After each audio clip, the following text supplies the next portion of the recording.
My name's Angelo, and welcome to We Want Picks. This is the only channel dedicated to UFC fight picks and DraftKings lineups run by MMA insiders and professional fighters. Every week, I join Dan Kramer and Nick Newell, two longtime professional fighters that have fought at the highest levels on the planet, as well as Jacob Lyons, a skinny kid from Indiana. So join us every single week for our full fight card breakdowns, our individual fight card breakdowns, our betting guide, and our DraftKings lineups. Next up at UFC on ABC2, we have Nina Ansaroff versus Mackenzie Dern. This was one of the trickiest fights to pick on this card. At least for me, it was.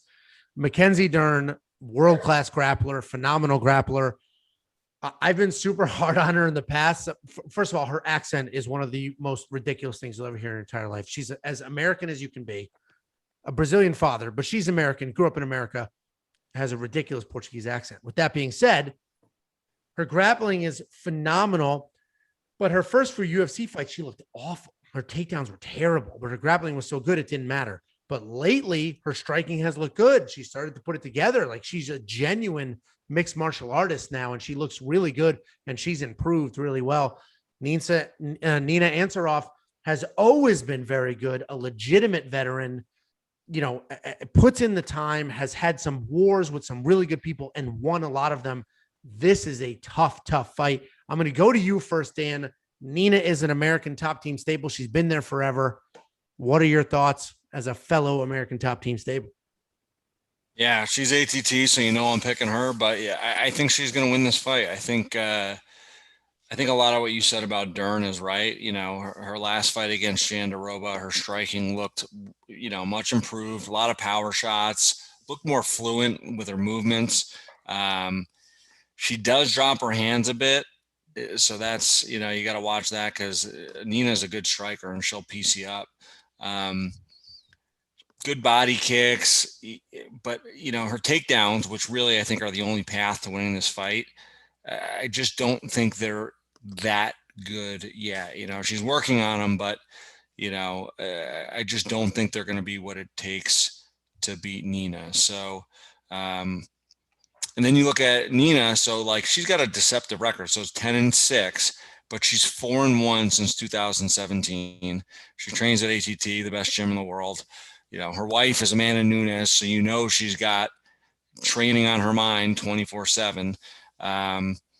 And her last loss was to the undefeated Tatiana Suarez. So when you look at the wrestling that Tatiana Suarez had in that fight compared to what Dern had, they're not even on close to the same level. Tatiana Suarez is leagues above her wrestling-wise, in my opinion.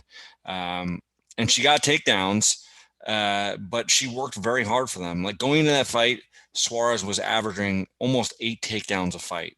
And Nina made her work to get every single one of them. She's just relentless. She was on her like glue. So for that to really be her only loss since 2017, I think that says a lot. She's coming off of having a baby, so there's always that as a factor. But if there's any gym that's going to get you prepared for a fight, it's ATT. So I think she's going to have enough takedown defense to keep it on the feet, and she should definitely win the striking. I think it'll be closer than people think, just because Dern has improved, but I think she's going to be better, more crisp. She's going to piece her up a little bit.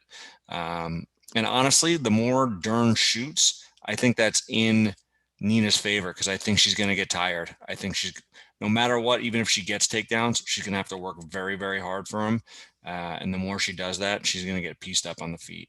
So I'm taking Nina. I think I'm going to put her in my DraftKings lineup at $8,300. Wish she was a little bit cheaper, but I think I am going to throw her in there. I've gone back and forth. I really have just completely flip-flopped over and over again. I think the biggest thing that's thrown me off is Nina Ansaroff just had a baby, a couple months ago. I mean, that's not nothing. It really is not nothing. And Mackenzie Dern's loss is when she came back right after having a baby.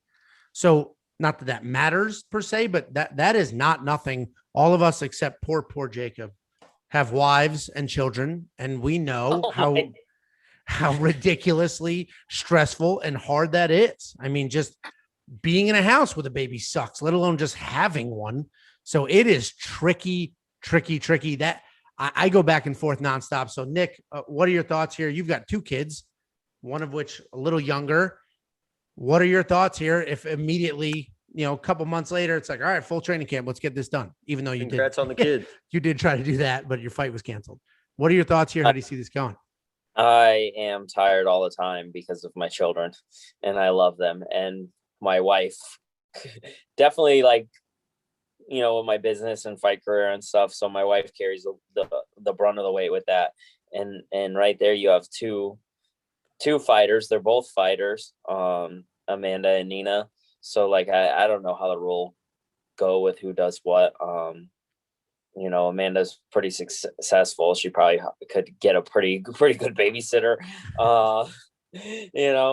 so she can focus on her fight camp. I think that Ansaroff is the more crisp striker with the better MMA technique, can mix it together well, showed good takedown defense, even though she got taken down by Tatiana Suarez. Tatiana was like an Olympic level female wrestler, like up there in the mix in terms of wrestling. And Mackenzie Dern is more like shoot a takedown, fall to guard and go for a submission type fighter. But she's got some hammers, man.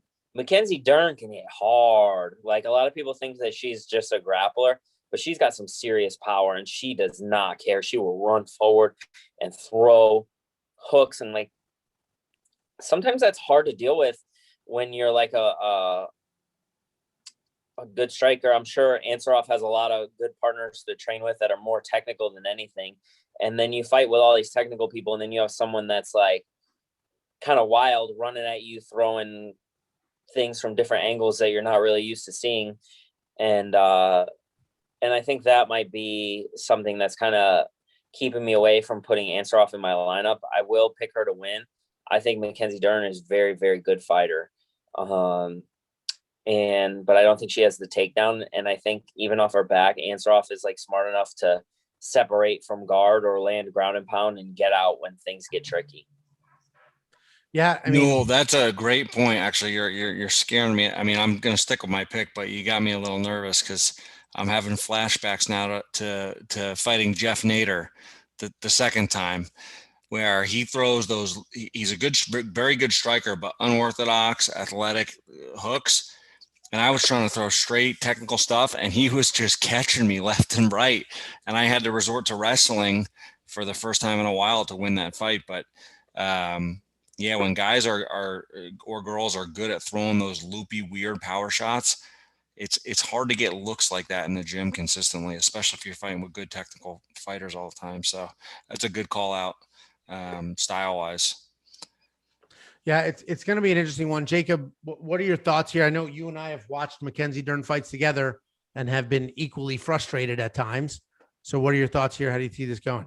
Yeah, I think her last fight, she proved just how tough she is, and she proved that she can be a striker if she needs to be. That, everyone knows her at this phenomenal grappler, but she proved that she can just tough out a decision win on her feet. And you guys mentioned Nina's takedown defense. She, I have in my notes that she was kind of mauled by Suarez, but Suarez did struggle to get her down. She has very good takedown defense. She ended up getting her down, but at the same time, I think Mackenzie can get in there with wild stuff. And then, to me, she actually said, Mackenzie said that she's going to get a first round submission, and I believe her. And you know what else she said? She said, I'm proud to wear the lock of the week honors. That's what she said. Mackenzie Dern is the lock of the week. And I'll tell you why. This is why. Mackenzie Dern is the Francis Ngannou of the women's division when it comes to submissions. Francis Ngannou, it just takes one. We saw it only takes one. It only takes one. And it's only going to take Mackenzie to get her to the ground one time. And Nina's going to get submitted. So Mackenzie thinks it's going to be the first round. That must mean that she's very confident in her takedowns. She's been training, obviously. So I see her taking this fight. If it's not the first round submission, I think she finds a way to get to the ground. And then even if she doesn't, I think she's proved that she's good enough on the feet that she can be tough enough to win the fight. So Mackenzie Dern, lock of the week, baby. I can't hate on you for that one. I love to just hate your picks. I can't hate on you for that one. I literally have had Mackenzie Dern in my lineup, Nina in my lineup, and I just keep swapping them back and forth every couple of hours, and I can afford both of them. So that pick, I literally just keep going back and forth. So we'll see what happens. It's not. I mean, first of all, she's plus 100. I don't even know if she qualifies for lock of the week. I already put a big bet on her too. I already put a big bet on her because I think these odds are going to flip. Actually, they've already pushed a little bit more. I think she's plus 120 now, but I think the odds are going to flip by fight day. Yeah. We'll see what happens. It's definitely an interesting matchup for sure. Before you go, check out the description below. In there, we have links to our Facebook, our Twitter, our Instagram, and more importantly, to our DraftKings League. Check out the league, join the league, participate in the contests, and as we get going and as you start winning, we're going to start handing out gift cards and participating and doing things like that. So check those out. Every week, there are drops on every fight card. So make sure you check out this channel and our social media on Saturday before the fights start so that you have our most updated lineups and picks.